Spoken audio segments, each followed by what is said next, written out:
Hello everyone, আসসালামু আলাইকুম। Welcome back to my channel.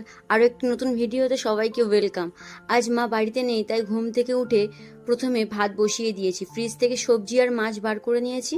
R husband আজ আমাকে ছাতু বানিয়ে খাওয়াবে, তারই প্রিপারেশন নিচ্ছে। দেখতেই পাচ্ছেন কত সুন্দরভাবে ছাতু শরবত বানিয়ে দিয়েছে। আজ মোরলা মাছের ঝাল আর বরবটি দিয়ে ফুরুলি রান্না করব, তাই ফুরুলিগুলো ভেজে তারপর তরকারি বসিয়ে দেবো।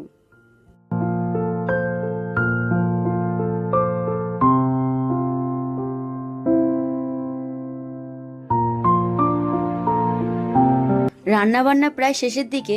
আব্বা আবার ইলিশ মাছ এনেছে বাজার থেকে। আজ আর করব না, ধুয়ে কেটে ফ্রিজে রেখে দেব, কাল দেখা যাবে। তারপর দুবার খিচুড়ির জন্য গাজর, কুমড়ো, চাল, ডাল সমস্তটা ধুয়ে একটা ডিম দিয়ে বসিয়ে দিলাম। তোমাদের আমার এই মিনি ব্লগগুলো কেমন লাগছে প্লিজ কমেন্টে জানাবেন।